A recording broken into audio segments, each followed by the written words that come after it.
Je travaille avec maman dans cet atelier artisanal de textile qui emploie des personnes handicapées.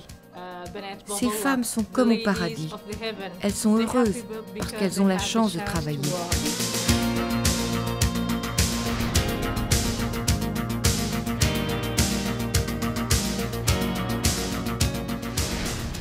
Le lancement, en octobre 2002, de la Facilité euro-méditerranéenne d'investissement et de partenariat par la BEI marque une étape importante des relations entre l'Union européenne et les pays méditerranéens. Un partenariat exemplaire qui joue, depuis 10 ans, un rôle d'accélérateur de croissance et d'emploi. Grâce aux financements européens, des milliers d'emplois, comme ceux de l'atelier de FEDIA, ont ainsi été créés.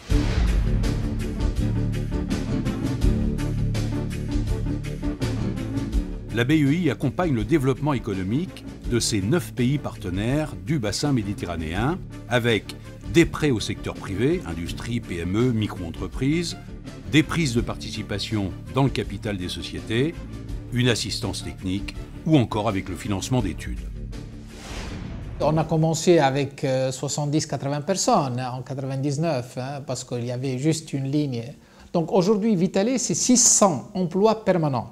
Personnellement, je suis originaire de la région et j'ai bien voulu rendre service et participer au développement régional.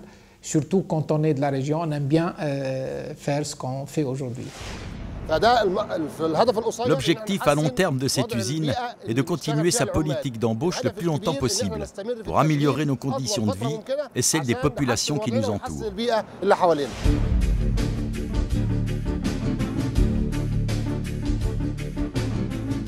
Les financements d'infrastructures à grande échelle permettent aux pays bénéficiaires d'améliorer leur accès au marché international, tout comme le soutien aux industries et PME. Ils permettent d'améliorer le climat des affaires et l'entrepreneuriat. C'est très important de comprendre que les personnes qui investissent dans notre société ne sont pas seulement motivées par les opportunités de notre secteur, elles sont aussi motivées par leur intérêt dans le développement de la région. La nouvelle usine permet d'atteindre une production de 250 tonnes de glucose par jour. Nous devons produire toute une gamme d'édulcorants et la qualité des produits est nettement améliorée, ce qui devrait nous permettre de gagner des parts de marché.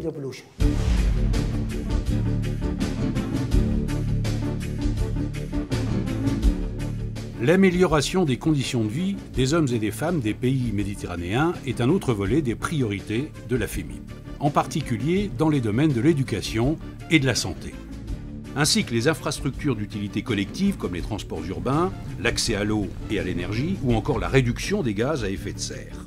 Exemple en Égypte. En 2006, la BEI, avec l'AFD, la Banque mondiale et la coopération japonaise ont décidé d'appuyer les autorités égyptiennes dans la lutte contre la pollution industrielle dans la banlieue du Caire, en mettant en place le 2e programme national de dépollution EPAP2 avec un financement de la banque de 40 millions d'euros. Avant, tous les ouvriers de l'usine ressentaient une inflammation au niveau de la poitrine et une fatigue. Mais maintenant, sincèrement, je vois un grand progrès pour la qualité des conditions de travail.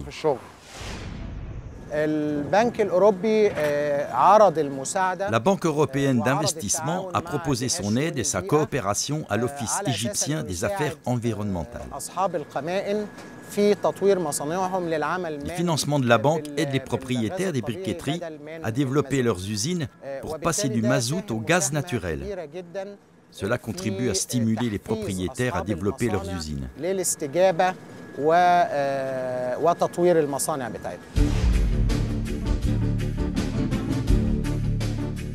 Le thème qui sera porteur en Méditerranée comme dans l'ensemble de l'Union européenne, c'est le financement des petites et moyennes entreprises. Nous connaissons une crise d'ensemble et nous devons absolument soutenir les petites et moyennes entreprises qui sont le créateur d'emplois. À l'horizon 2050, la population des pays de la Méditerranée aura doublé et 7 personnes sur 10 habiteront dans les villes. Seul un développement économique et social durable peut répondre aux aspirations légitimes formulées avec énergie il y a peu.